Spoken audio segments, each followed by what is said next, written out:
Hello students. आज की हमारी टॉपिक जो है वो सस्टेनेबल डेवलपमेंट के बारे में है।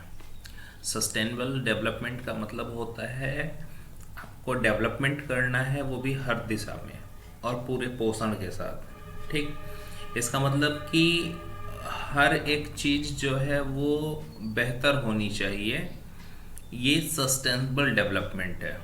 हर चीज़ मतलब इसमें आप आपका बिजनेस आप भी अच्छे से डेवलप कर जाओ, आपका बिजनेस भी अच्छे से डेवलप कर जाए, आपकी कंपनी भी अच्छे से डेवलप कर जाए, आपका नेचर एनवायरनमेंट सब चीज़ डेवलप करे। जब हर चीज़ डेवलप होती है तो उसको बोलते हैं सस्टेनेबल डेवलपमेंट। ओके, आप कहीं किसी बड़ी फैक्ट्री में चले जाओ तो उसका प्लांट जो होता है वहाँ पे आप जाओगे तो आपको दिखेगा कि एक जगह फैक्ट्री होती है, फिर एक बड़ा एरिया होता है जहाँ वो पूरा एक प्लांट होता है, जहाँ पे जो लोग वहाँ वर्कर होते हैं वो वहीं रहते हैं और वहाँ पे आपको हर चीज़ अवेलेबल मिलेगी। तो ऐसा क्यों होता है? क्योंकि जो कंपनी के ओनर्स जो होते हैं वो हर एक चीज़ डेवलप करके रखते हैं। तो ये क्वालिटी लोगों के अंदर होनी चाहिए। आज की डेट में हम लोग जिन जिन चीज़ों को लेकर के परेशान हैं वो कहीं ना कहीं पूरी तरह से डेवलप नहीं हुई हैं और इस वजह से लोग परेशान हैं। तो इस टॉपिक पे हम लोग बात करेंगे कि सस्टेनेबल डेवलपमेंट क्या होती है, नीड जो है सस्टेनेबल डेवलपमेंट की क्या है और डायमेंशंस क्या है। तो अगर इंट्रोडक्शंस की बात करते हैं तो इसमें देखिए लिखा हुआ है our actions and life styles have impacted our planet and ourselves in many ways. Rapid growth in population, rapid urbanization, irresponsible use of natural resources and technology have resulted in many of today's major environmental problems like changes in climate patterns, global warming, rising sea level and so forth। तो students, आपने देखा कि हम लोग जो भी काम कर रहे हैं उसका कोई ना कोई इम्पैक्ट हमारे खुद के ऊपर और हमारे एनवायरनमेंट पे ज़रूर पड़ता है। आज की डेट में देखिए, जैसे ग्रोथ ऑफ पॉपुलेशन, ये भी एक तरह की प्रॉब्लम है। रैपिड अर्बनाइजेशन, ये भी एक तरह की प्रॉब्लम है। अब सोचिए आपकी हर जगह अगर शहर हो, गांव हो ही ना, तो क्या होगा? खेत बचेंगे नहीं। और जिस तरह से पॉपुलेशन बढ़ रही है उस हिसाब से तो खेत वैसे भी नहीं बचने वाले आगे कुछ समय बाद। और जब खेत नहीं बचेंगे तो फिर आप क्या खाओगे? तो इस तरह से करके आप देख रहे हो कि आपका जो एक बुरा इम्पैक्ट पड़ रहा है वो प्लेनेट पे पड़ रहा है ना। तो ऐसी बहुत सारी प्रॉब्लम है, जैसे क्लाइमेट पैटर्न्स हैं। क्लाइमेट पैटर्न्स आप देखो, एक इस समय का ही आप एक कॉन्सेप्ट देख लो। पहले ठंडी जो है वो दिसंबर में पड़ती थी, नवंबर में नहीं पड़ती थी। लेकिन इस बार लॉकडाउन पड़ने की वजह से जब पॉल्यूशन लेवल घट गया, आप देखो कि एनवायरनमेंट ने खुद को किस तरह से वापस से रिकवर कर लिया और इस समय एक हल्की ठंडक जो है वो चालू हो गई है। तो अगर इस तरह से आपका पॉल्यूशन लेवल डाउन हो जाए तो आपका जो एनवायरनमेंट है वो फिर से सारी चीज़ें सही कर लेगा, खुद से रिसाइकिल कर लेगा, रिकवर कर लेगा। तो ये सारी चीज़ें नहीं हो पा रही हैं, तो यही प्रॉब्लम्स जो हैं वो बढ़ती चली जा रही हैं और किसी न किसी तरीके से हम लोग के सामने आती हैं। तो सस्टेनेबल डेवलपमेंट जो है इसका होना बहुत ज़रूरी है हम सबके लिए। What is sustainable development? If you try to search for the meaning of sustainability, you will get the result describing sustainability as the ability to be maintained at a certain rate or level, है ना। तो एक ability होनी चाहिए चीज़ों को maintain करने की किसी न किसी सर्टेन रेट पे या लेवल पे। यानी आप अगर अपने ही लेवल पे ले लो तो आप अगर अपने यहाँ की हर एक चीज़, अपने घर की सारी चीज़ें और अपने लाइफ की सारी चीज़ों को अगर आप सही तरीके से मैनेज कर लेते हो, मेंटेन कर लेते हो, तो इसका मतलब है कि आपके अंदर सस्टेनेबिलिटी है। Okay, there are many definitions prevalent today for sustainability. तो आई होप कि आपको समझ में आ गया होगा कि सस्टेनेबिलिटी क्या है। ओके, नीड क्या होती है उसको देख लेते हैं। Need for sustainable development. तो नीड जो है वो आपने देखा है कि आपकी आवश्यकताएं, मतलब सस्टेनेबिलिटी की जो डेवलपमेंट की जो आवश्यकताएं हैं वो क्या हैं। If all of the world's people lived like people in the development countries do, यानी बोल रहा है कि अगर पूरे संसार के जितने लोग हैं वो अगर उस तरह की लाइफ स्टाइल चूज कर लें जो कि एक डेवलप्ड कंट्री के लोग करते हैं, then we would need 3 or 4 different globes to support the demands in terms of natural resources. तो इसका मतलब क्या होगा कि अगर सबके सब जो है वो डेवलप्ड कंट्री के लाइफ स्टाइल के हिसाब से रहने लगेंगे तो हमको हमारे पॉपुलेशन, पूरे वर्ल्ड की पॉपुलेशन के हिसाब से 3-4 और ग्लोब चाहिए होंगे। ग्लोब मतलब समझ रहे हो ना, 3-4 और ग्लोब चाहिए होंगे जो कि नेचुरल रिसोर्सेस हमको फुलफिल करा पाए। So sustainability is the world for the whole world. ठीक है, तो सस्टेनेबिलिटी जो है ये एक ऐसा वर्ड है जो कि पूरे संसार के लिए ही इसका यूज किया जा रहा है। The way it is currently with consumptions and productions and with the ever increasing population, the planet's resources will not sustain. Something is done to change the way we treat our planet. Okay, मतलब समझ में आ गया होगा आपको कि अगर सब लोग बहुत ज़्यादा डेवलप्ड होकर के रहना चालू कर दें तो उससे क्या होगा कि हमारे यहाँ के जो रिसोर्सेज हैं वो तुरंत ख़त्म हो जाएंगे और हमको ऐसे बहुत सारे प्लेनेट चाहिए होंगे जो हमारी रिसोर्सेज को फुलफिल कर पाएँ। तो इसका मतलब क्या है कि यहाँ पे एक प्रॉब्लम है कि जो हमारी लाइफ स्टाइल है वो जैसे डेवलप्ड कंट्रीज़ के लाइफ स्टाइल होती हैं वैसी ही अगर सब लोग यूज़ करेंगे तो प्रॉब्लम बढ़ जाएगी।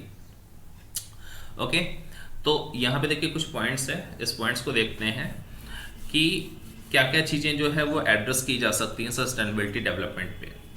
टू कर्ब और प्रिवेंट द एनवायरमेंटल डिग्रेडेशन।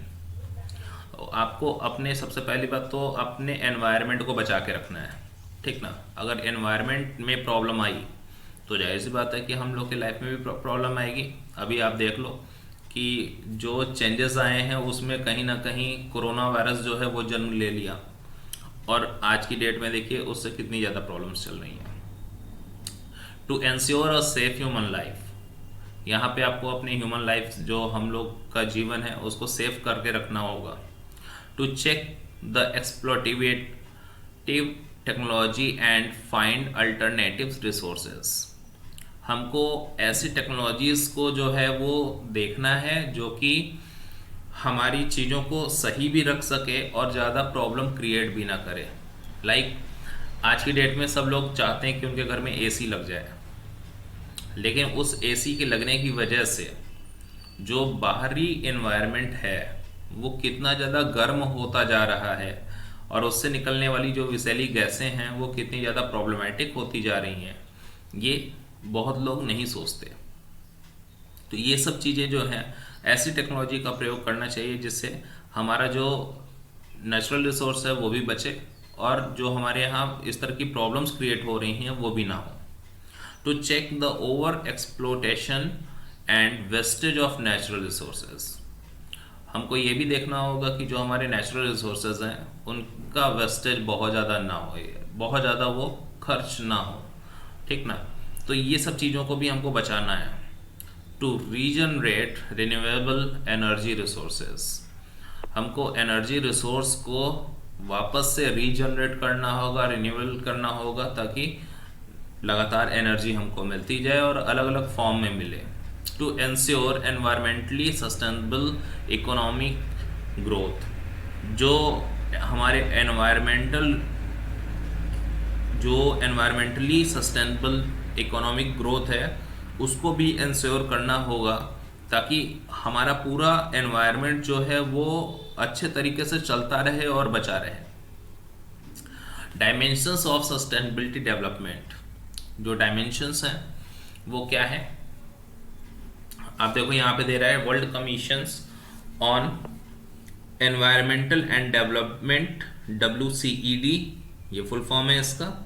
इसमें देखिए लिखा हुआ है environment and development are not separate challenges. जो एनवायरमेंट है और डेवलपमेंट जो है ये कोई अलग अलग चैलेंज नहीं है।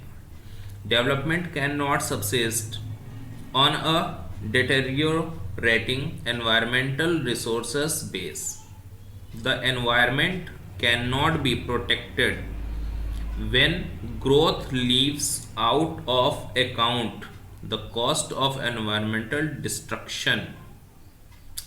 अगर आपकी ग्रोथ जो है वो बहुत ज़्यादा एक ही तरफ चलती चली जा रही है, ठीक ना। आप जैसे एक एग्जांपल ले रहे हैं कि जो गाड़ी की कंपनियां हैं या एसी कंपनीज को देख लीजिए कि अगर वो उनका ग्रोथ बहुत ज़्यादा होता चला जा रहा है, तो बहुत ज़्यादा ग्रोथ उनका अगर हो रहा है तो क्या होगा, वो जाहिर सी बात है सबसे ज़्यादा एसी बनाएंगे, एक दिन में हज़ारों एसी बनेंगे। और ये हज़ारों एसी अगर वो बना रहे हैं तो जाहिर सी बात है मार्केट में वो यूज़ भी हो रहे हैं। और अगर मार्केट में वो यूज़ हो रहे हैं तो आप देखिए कि उसका इफेक्ट किधर जा रहा है, ठीक ना। तो ये वाली चीज़ें जो है वो हमको देखना है कि हमारी चीज़ें जो हैं वो ऐसी बने कि हमारा एनवायरनमेंट भी उसमें ज़्यादा प्रॉब्लम फेस ना करे, ठीक ना। ऐसी चीज़ों को हमको यूज़ करना है और जो जिसमें ज़्यादा एनवायरमेंटल प्रॉब्लम्स आ रही हैं उनको छोड़ना है। These problems cannot be treated separately by fragmented institutions and policies. यहाँ पे ये प्रॉब्लम्स जो हैं ये ऐसे नहीं ट्रीट की जा सकती जैसे कि एक इंस्टीट्यूशन में वो चीज़ों को बता दिया जाए या कोई पॉलिसी लगा दिया जाए। इसमें जो लोग हैं उन सबको यूज़ करना हो। जैसे अभी आप देखिए कोई कुछ समय पहले एक वो निकला हुआ था कि आप प्लास्टिक का यूज़ नहीं करेंगे, ठीक ना। तो प्लास्टिक का यूज़ नहीं करेंगे ये एक बार प्रशासन के तौर पे जो है वो बता दिया गया था और कुछ दुकानों से उनको निकाल भी दिया गया था, वो प्लास्टिक्स जो है वो उनको हटा दिया गया था। लेकिन क्या हुआ, आज की डेट में वापस से फिर से प्लास्टिक चालू हो गई और फिर से सारी चीज़ें वैसे ही बिकने लगी। क्यों, ऐसा क्यों था? क्योंकि देखिए कोई एक इंस्टीट्यूशन या कोई पॉलिसी जो है वो आकर के चीज़ों को चेंज नहीं कर पाएगी। यहाँ पे हम आपको भी इन्वॉल्व होना पड़ेगा, ठीक ना। तो ये चीज़ें जो है वो आपको समझनी चाहिए कि जो सस्टेनेबिलिटी है वो हमारे एनवायरनमेंट और इन चीज़ों को लेकर के चलती है और सारी चीज़ें एक साथ ही जुड़ी हुई हैं। ऐसा नहीं है कि हम बोल देंगे कि चलिए अभी हम इस चीज़ को कर लेते हैं बाद में उसको सुधार लेंगे, तो ये नहीं हो सकता। Therefore including development considering interdependent ecological, economical, social and technological issues is the need of the hour and is termed as sustainable development. तो देखिए यहाँ पे क्या बता रहे हैं कि इसी वजह से जो डेवलपमेंट है उसमें इन चीज़ों को जोड़ना होगा। क्या, इकोलॉजिकल यानी आपकी जो इकोसिस्टम है उसके लिए, इकोनॉमिकल जो आपके रुपए पैसे हैं उसके लिए, सोशल सामाजिक तौर पे, और टेक्नोलॉजिकल, ठीक है। ये सारे इश्यूज जो हैं इनको आपस में जोड़ करके और एक साथ इस पे काम करना होगा। The sustainable development requires simultaneous and balanced progress in 4 dimensions that are totally interdependent. देखिए ये 4 आपके पास ऐसे डायमेंशंस बनाए गए हैं जो कि आपस में ये इंटरडिपेंडेंट हैं, ठीक ना। सोशल है, इकोनॉमिक है, इकोलॉजिकल या नेचर रिलेटेड है, पॉलिटिकल या गवर्नेंस है, ओके। तो अब इस चीज़ को अगर हम समझते हैं तो भाई सिंपल तरीके से इन सबको देख सकते हैं कि भी सामाजिक तौर पे आप किस चीज़ पे काम कर सकते हो। किसी एक कंपनी के सापेक्ष आप ले करके चीज़ों को सोचिएगा, ठीक ना, कि सामाजिक तौर पे वो कंपनी क्या कर रही है, इकोनॉमिक तौर पे वो क्या कर रही है, ठीक ना, पॉलिटिकल तरीके से वो क्या काम करेगी, इकोलॉजिकल तरीके से वो क्या काम करेगी। एक बड़ी कंपनी जो होती हैं उन सबको ये काम करना होता है। बड़ी कंपनी क्या, आप सोचो कि इसमें एक नॉर्मल इंडिविजुअल पर्सन की भी बात करें तो उसको भी ये सारे काम करने होते हैं। बड़ी कंपनी की बनती कैसे है, वहाँ पे भी तो ह्यूमन रिसोर्स चाहिए होता है, तो वहाँ से भी इन्हीं चीज़ों का जो है वो यूज़ करना पड़ता है। Integrations of environment and economic decision. देखिए क्या दिखा रहा है यहाँ पे, कॉन्सेप्ट है, concept of sustainability development is based on the following principle. ठीक ना, जो सस्टेनेबल डेवलपमेंट है उसके लिए कुछ प्रिंसिपल्स बनाए गए हैं और यहाँ पे आपको उसको देखना है। Integration of environment and economic decision, तो यहाँ पे एनवायरनमेंट और जो इकोनॉमिक डिसीजंस हैं उनको लेना जरूरी है। ठीक, स्टीवॉर्डशिप एंड और humans as the care taker of the environment, यहाँ पे आपको केयर टेकर भी बनना पड़ेगा एनवायरनमेंट का। Shared responsibility, accountability and decision making, यहाँ पे आपस में एक गोल बना करके, एक ग्रुप बना करके, सोसाइटिकल ग्रुप बना करके, ठीक ना, आपको हर एक रिस्पॉन्सिबिलिटीज को शेयर करना होगा। अब जैसे कुछ लोगों को दिखाया जाता है कि वो साफ सफाई कर रहे हैं, ठीक ना, तो वहीं कुछ लोग जो होते हैं वो कूड़े फेंक रहे होते हैं। ठीक, तो ये वाली चीज़ें जो हैं वो प्रॉब्लमेटिक है। अगर सब साफ सफाई करेंगे तो हर एक चीज़ साफ सुथरा हो जाएगा। ठीक, तो ये सब चीज़ें जो हैं वो आपको समझनी है और सब लोगों को इसमें इन्वॉल्व होना होगा। जब सब लोग इस पर इन्वॉल्व होंगे तो सारी चीज़ें अच्छी हो जाएंगी। प्रिवेंशन एंड माइटिगेशन, कंजर्वेशन है, वेस्ट मिनिमाइजेशन है, enhancement of productivity, capability, quality of nature and human life. Okay, तो ये सारी चीज़ें देखिए आपके सामने दिखा रहा है। Rehabilitations and reclamations, scientific and technological innovations, तो ये सारी चीज़ें जो है वो मिल करके अगर काम करेंगी तो जा करके आपका जो एनवायरनमेंट है वो अच्छा हो पाएगा। और जाहिर सी बात है, एनवायरनमेंट अगर अच्छा होगा तो वो उसमें हम ही लोग रहते हैं, तो हम लोगों की लाइफ स्टाइल जो है वो भी अच्छी होती जाएगी। जो प्रॉब्लम्स हैं, डिजीज़ हैं, वो सब कम होते जाएंगे और सारी चीज़ें जो है वो बेहतर होंगी। Okay, pillars of sustainability development, क्या दिखा रहा है? The above discussed inclusive form of sustainability development is founded on 3 pillars which requires a common binding agent, politics and और गवर्नेंस, है ना। तो दीज 3 पिलर्स आर सोशल। क्या है सोशल?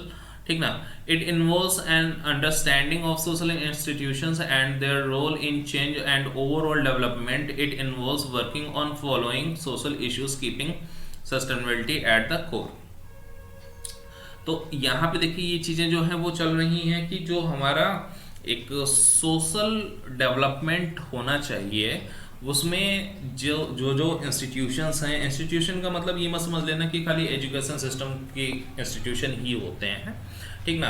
कहने का मतलब क्या है कि जितने भी आपकी ऑफिसेज हैं, जितनी भी चीज़ें हैं, वो इंस्टीट्यूशन के रोल पे आएंगी और उन सब में ये चीज़ आनी चाहिए कि वो डेवलपमेंट को समझें और उस हिसाब से काम करें, ठीक ना। It involves working on following social issues keeping sustainability at the core. Workers health and safety, अब किसी भी कंपनी में अगर आप जाओ और वो अगर अपने वर्कर्स के हेल्थ और सेफ्टी के बारे में कंपनी सोचती है तो वो ज़्यादा बेहतर काम करेगी, क्योंकि वहाँ पे वर्कर्स जब जानेगा कि हाँ यहाँ पे हेल्थ एंड सेफ्टी जो है वो दोनों चीज़ हमको मिल रही है, तो वो वहाँ पे ज़्यादा मन लगा के काम कर सकता है, ठीक ना। वो जानता है कि अगर किसी भी तरह की प्रॉब्लम आएगी तो कंपनी जो है वो मेरे साथ खड़ी रहेगी, तो वहाँ पे जो है वो वर्किंग कैपेबिलिटीज़ जो है वो अपने आप बढ़ जाती है, ठीक ना। Impact on local communities, quality of life, यहाँ पे देखिए क्या दिखा रहा है कि जो लोकल कम्युनिटीज़ होती हैं, ठीक ना, जो आपका एक दायरा होता है, सामाजिक दायरा जो होता है, लोकली आप अपने अगल बगल के लोगों के साथ जुड़ते हैं, वो इसके साथ मिलता है। It involves considerations of how the overall development will have impact on quality of life of people while being sustainable, ठीक है। तो यहाँ पे क्या है कि जो हमारी कम्युनिटीज़ होती हैं उसका इम्पैक्ट जो है वो हमारी क्वालिटी ऑफ लाइफ में ज़रूर पड़ता है, ठीक। जैसे आप कहीं पे कोई एक ऐसा एनवायरनमेंट आप देख लो जहाँ पे एजुकेशन जो है वो ज़्यादा रहती है, तो वहाँ के लोग जो है वो एजुकेटेड ज़्यादा होते रहते हैं। क्यों? क्योंकि अगल बगल जो है वो आपके एजुकेशन से रिलेटेड ही बातें होती रहती हैं। वही कुछ ऐसी जगहों पे देख लो जहाँ पे अगर एजुकेशन सिस्टम मतलब एजुकेशन जो जहाँ पे कम होता है, वहाँ पे लोग उसी तरह के निकलते हैं। तो ये चीज़ें क्या है, ये एक लोकल कम्युनिटीज़ का इम्पैक्ट होता है जो कि हमारे क्वालिटी ऑफ लाइफ में पड़ता है। Benefits to disadvantaged group. It involves ensuring that the development in a sustainable way reaches to disadvantaged group. यहाँ पे क्या दिखा रहा है कि जो बेनिफिट्स हैं, ठीक ना, एक ऐसे ग्रुप होते हैं जहाँ पे कुछ उसके डिसएडवांटेज होते हैं, तो उनको भी इसमें जोड़ना जरूरी होता है। It involves ensuring that the development in a sustainable way. अगर सस्टेनेबल वे में हमको रखना है तो रिचेस टू डिसएडवांटेजेस ग्रुप, ऐसे लोगों के पास पहुंचना चाहिए जहाँ पे उनको एडवांटेज नहीं मिल रहा है, उनके पास पहुंचना चाहिए। जैसे बहुत सारे ऐसे गांव हैं, अक्सर करके आप देखते होंगे टीवी में या कुछ ऐसे गांव हैं जहाँ पे लाइट ही नहीं है, ठीक, कुछ ऐसे लोग हैं जहाँ पे पानी ही नहीं है, ठीक ना। तो ऐसी प्रॉब्लम्स जब आती हैं तो उन जगहों पे अगर आप पहुँचते हो तो जाहिर सी बात है वो भी आपके सोसाइटी का ही एक पार्ट है ना। अगर आप वहाँ पे पहुँचते हो, वहाँ पे उन चीज़ों को आप पहुँचा देते हो, तो क्या होता है कि वहाँ के लोग भी सही तरीके से रह पाएंगे और आगे डेवलप कर पाएंगे। जब उनको बेसिक चीज़ें मिलना चालू हो जाती हैं तो उनका डेवलपमेंट जो है वो होना अपने आप चालू हो जाता है, ठीक ना। तो ये वाली चीज़ें जो है वो आपको रखनी होगी। इंक्लूसिव सोशल प्रैक्टिस, जो आपका सामाजिक दायरा है उसमें आपको काम करना होगा। It ensures that the commitment to consider, ठीक ना, इसको समझिएगा। It ensure that the commitment to consider environmental and economic policy development alongside is honoured. अगर आप ऐसा कमिटमेंट करते हो कि आपके जो एनवायरमेंटल और इकोनॉमिक पॉलिसी है वो डेवलप कर पाए, तो ये सब चीज़ें जो है वो सस्टेनेबिलिटी में आती हैं, है ना। तो इस चीज़ को जो है वो आपको समझना होगा कि ये सब चीज़ें भी हमको ज़रूरी हैं। ओके, नेक्स्ट जो है आप देखिए, ये सस्टेनेबल डेवलपमेंट में पहला पार्ट जो था वो था सोशल का, ठीक। तो सोशल में ये चीज़ें जो है वो ज़रूरी हैं। इसके बाद सेकंड हमारा आता है एनवायरनमेंट। तो एनवायरनमेंट में हम किस तरह से सस्टेनेबिलिटी लेके आ सकते हैं, तो उसमें पहला ऑप्शन आता है reduce waste generations emission into environment. अगर आप जो वेस्ट है उसको रिड्यूस करते हो, कम से कम खर्च करते हो, ठीक ना, तो ये चीज़ जो है वो आपके एनवायरनमेंट को ज़्यादा अच्छे से हेल्प करेगा। जैसे जो प्लास्टिक के सामान है वो उन सबको अगर आप किसी डब्बे में रखते हो और आप उसको कहीं जहाँ जैसे नगर पालिका होती हैं उनकी जो गाड़ियाँ आती हैं वहाँ पे अगर आप पहुँचाते हो तो क्या होता है कि वो वहाँ से जाके रिसाइकिल हो जाती है।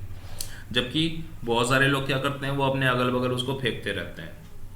जब उसको फेंकेंगे तो जाहिर सी बात है वो वहाँ पे वैसे ही डंप होता जाएगा और आपके एनवायरनमेंट में ही नुकसान पहुँचाएगा।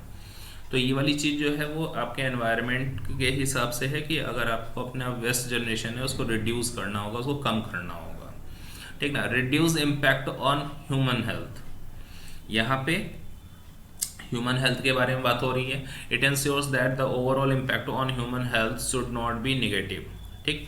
जहाँ पे लोगों का स्वास्थ्य अगर अच्छा होता है तो वहाँ पे डेवलपमेंट भी तेज़ी से आती है।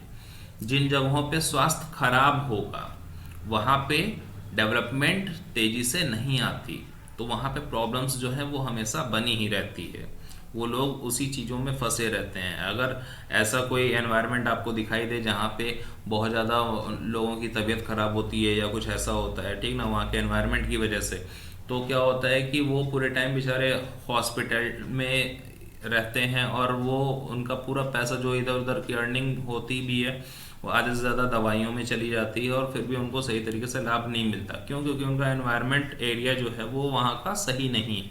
वहाँ का पानी हो सकता है ख़राब हो, ठीक ना, वहाँ की हवा जो है वो विषैली हो सकती है। तो ये सब चीज़ें जो है वो एयर पोल्यूशन है, ठीक ना, वाटर पोल्यूशन है, कुछ ना कुछ इस तरह की प्रॉब्लम्स अगर होंगी तो वहाँ के लोग जो है वो अक्सर करके परेशान रहेंगे। Use of renewable raw material, ये चीज़ जो है वो ज़रूरी है। रॉ मटेरियल्स जो है वो अगर रिन्यू होता जाता है तो आप उसको बार बार यूज़ करोगे और वो आपके एनवायरनमेंट में कहीं और जा करके मिल नहीं पाएगा, ठीक ना। इसीलिए बोला जाता है कि जो प्लास्टिक के सामान है या कोई जो इस तरह के वेस्ट मटेरियल होते हैं उसको ऐसी जगह पे रखो जहाँ से वो दूसरी जगह पे जा सकें, ठीक ना। तो जो कंपनियों में जाएंगे वो डंप होंगे, उसके बाद फिर उससे उसको पिघला करके कंपनी जो है उससे फिर कुछ नया मटेरियल बना करके फिर मार्केट में ले आएगी। तो वो बार बार रिन्यू हो रहा है, वो चीज़ होती रहनी चाहिए। ये सस्टेनेबिलिटी डेवलपमेंट में होना आवश्यक है। आपका एनवायरनमेंट इससे सेफ रहेगा। एलिमिनेशन ऑफ टॉक्सिक सब्सटेंसेस, ठीक ना, यहाँ पे टॉक्सिक सब्सटेंसेस जो हैं उसका एलिमिनेशन होना ज़रूरी है, ठीक ना। अगर आप जितने भी टॉक्सिक चीज़ें होती हैं, टॉक्सिक मतलब विषैली होती हैं ना, तो जो भी विषैली चीज़ें होती हैं अगर आप उसको एलिमिनेट कर रहे हो बार बार, ठीक ना, तो क्या होगा कि वो आपका हेल्थ जो है वो इम्प्रूव होगा ही, साथ में जो है एनवायरनमेंट भी इम्प्रूव रहेगा। इंक्लूसिव एनवायरमेंटल प्रैक्टिस, तो यहाँ पे एनवायरमेंटल प्रैक्टिस का भी होना जरूरी है। It ensure that the commitment to consider social and economic policy development alongside is honoured, ठीक ना, ये तो आप पहले भी पढ़ लियो, ठीक। Next one is the economy. Economy क्या है, ठीक। अभी यहाँ पे देखिए इकोनॉमी की बात अगर करते हैं तो उसमें देखिए आ रहा है पहला पॉइंट है creation for new markets and opportunities for self growth, ठीक। इकोनॉमिकल वे में अगर हम चलते हैं तो उसमें क्या होता है कि हमको ज़्यादा से ज़्यादा चीज़ें चाहिए होती हैं, तो हमको क्या है कि ऐसे चीज़ों को करना चाहिए, ऐसी चीज़ को क्रिएट करना चाहिए जो कि एक नया मार्केट तैयार कर सकें और उसमें जो है ज़्यादा से ज़्यादा अपॉर्चुनिटी हो जहाँ पे सेल किया जा सके, ठीक ना। तो ऐसी चीज़ें अगर आपको मिल रही हैं तो आपके इकोनॉमिकल ग्रोथ जो है वो वहाँ पे ज़्यादा आएगी, और जब इकोनॉमिकल ग्रोथ ज़्यादा आएगी तो जाहिर सी बात है आप वहाँ पे सारी चीज़ों को सस्टेन कर पाओगे, ठीक। Cost reductions with reduced energy and raw material inputs, यहाँ पे देखिए कॉस्ट जो है उसको आपको रिडक्ट करना पड़ेगा, ठीक। जहाँ से आपका जो प्रोडक्ट है वो सस्ता होगा तो लोग ज़्यादा उसको खरीदेंगे with reduced energy and raw material inputs, और ऐसी चीज़ें आपको बनानी होंगी जिससे आपको बहुत ज़्यादा रॉ मटेरियल्स की वो ना रहे, और अगर कम रॉ मटेरियल में चीज़ें बनती हैं तो जाहिर सी बात है वो ज़्यादा बनेंगी और उसके बाद उनका ज़्यादा सेल होगा तो आपको प्रॉफिट होगा। क्रिएशन ऑफ एडिशनल वैल्यू, तो एडिशनल वैल्यूज जो हैं उसको भी आपको यहाँ पे क्रिएट करना होगा। It involves the adoption of policies and practice that increase the overall worth and value of all economic components and inducing growth and profit. तो यहाँ पे जो ग्रोथ है, प्रॉफिट है, इन सबको अगर आपको और ज़्यादा लेना है तो आपको कुछ एडिशनल वैल्यूज़ उस प्रोडक्ट को लेकर के दिखाना होगा, बनाना होगा। इंक्लूसिव एनवायरमेंटल प्रैक्टिस, ठीक ना, यहाँ पे एनवायरमेंट प्रैक्टिसेस जो हैं वो भी ज़रूरी हैं, जहाँ से आप अगर आपका जो भी प्रोडक्ट है वो अगर एनवायरमेंट फ्रेंडली है तो वो ईज़िली हर जगह बिकेगा भी और आपको उसका एक प्रॉफिट मिलेगा भी।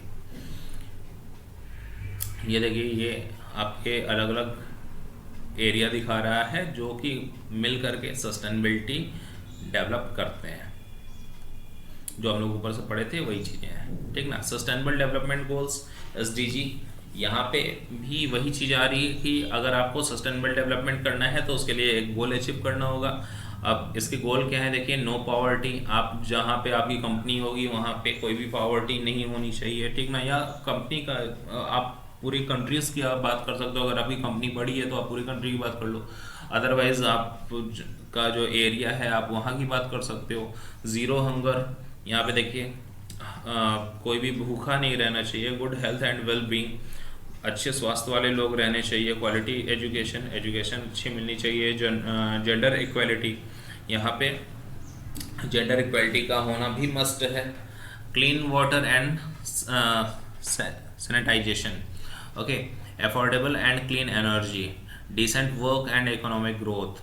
तो ये सब चीज़ें जो है वो आपके गोल्स हैं जो कि यूज़ किए जाते हैं सस्टेनेबल डेवलपमेंट के साथ, ठीक ना। तो ये सब चीज़ें जो है उनका होना अगर आवश्यक है, ये सब चीज़ें अगर मिलती हैं हर जगह तो फिर वहाँ पे प्रॉब्लम्स जो है वो रिड्यूस हो जाएंगी, वहाँ पे ज़्यादा दिक्कत नहीं आएगी। तो ये चीज़ जो है वो हमको समझनी है कि हम लोगों को इन चीज़ों को लेकर के ही आगे की ओर बढ़ना है। चलिए नेक्स्ट पॉइंट जो हम लोग का अब आ रहा है वो आ रहा है चैलेंजेस इन सस्टेनेबल डेवलपमेंट। यानी अगर हम सस्टेनेबल डेवलपमेंट करना चाहें तो उसमें किस किस तरह की प्रॉब्लम्स जो है वो आ सकती हैं। तो यहाँ पे कौन कौन सी चीज़ें आ सकती हैं, देखिए यहाँ पे challenges in attaining SDGs in India में अगर इन चीज़ों को देखा जाए तो उसमें कौन कौन सी चीज़ें हम लोग के सामने आ सकती हैं। तो सबसे पहला ऑप्शन है जो lack of effective leadership and coordinated partnership. तो यहाँ पे देखिए एक ये सबसे बड़ी प्रॉब्लम आ रही है कि जो लैक ऑफ इफेक्टिव लीडरशिप है एंड कोऑर्डिनेटेड पार्टनरशिप, तो ये वाली चीज़ जो है वो हमको प्रॉब्लम कर सकती है जब हम सस्टेनेबल डेवलपमेंट करते हैं तब, ठीक ना, क्योंकि लीडरशिप अगर अच्छी नहीं मिलेगी तो लोग अच्छे से उस पर काम नहीं कर पाएंगे, है ना। The SDGs as crucial decision and action must be taken with regards to, ठीक, पॉलिसीज को लेकर के जो है वो एक अच्छे लीडरशिप जो है वो चाहिए होगी। लीगलाइजेशंस जो होती है उस पर इन्वेस्टमेंट है, इम्प्लीमेंटेशन है, एडवोकेसी है, पॉपुलर रिप्रेजेंटेशन है, ये सब चीज़ें जो हैं यहाँ पे हमको एक परफेक्ट लीडरशिप जो है वो चाहिए होती है ताकि चीज़ें जो है वो अच्छे से हमारे सामने आती हैं। नेक्स्ट जो है वो है सोशल इंक्लूजन। तो सोशल इंक्लूजन मतलब होता है कि हमारा समाज जो है वो उसके साथ जुड़ रहा है कि नहीं, ठीक ना। तो समाज का जुड़ना है जो है वो भी जरूरी है। समाज मतलब होता है कि हमारे आसपास के लोग जो है वो उसके साथ जुड़ाव रखें। Okay, undefined scope and spread of SDGs। तो यहाँ पे क्या दिखा रहा है, sustainable development goal are 17 in numbers and have 169 targets.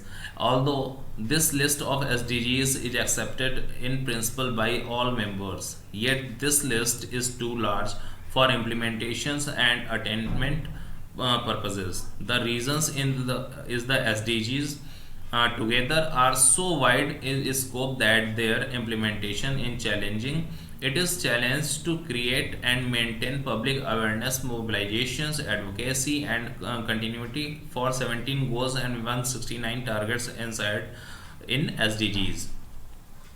देखिए यहाँ पे क्या है कि जो स्कोप है उसको हमको अनडिफाइंड है, ये डिफाइन करके चलना होता है कि अगर हम कोई काम कर रहे हैं तो वो किस गोल के लिए कर रहे हैं और उसको अचीव कैसे किया जाएगा, ठीक ना। यहाँ पे देखिए इसमें दिखा रहा है कि 17 गोल्स एंड 169 टारगेट्स मौजूद होते हैं किसी भी एनवायरनमेंट, मतलब किसी भी प्रोडक्ट की कंपनीज के लिए, किसी भी कंपनीज के लिए जो है, या किसी भी ऑर्गेनाइजेशन अगर हम बोलते हैं तो ज़्यादा बेहतर होगा, कंपनी को छोड़ करके ऑर्गेनाइजेशन की अगर हम बात करते हैं तो किसी भी ऑर्गेनाइजेशन के लिए ये चीज़ें जो है वो ज़रूरी हैं कि इतने गोल्स इनके होते हैं जिनके टारगेट्स बने हुए हैं अलग अलग तरीके के, वो उसके अचीवमेंट में रहें। तो वो डिफाइंड स्कोप होना चाहिए, अनडिफाइंड नहीं होना चाहिए।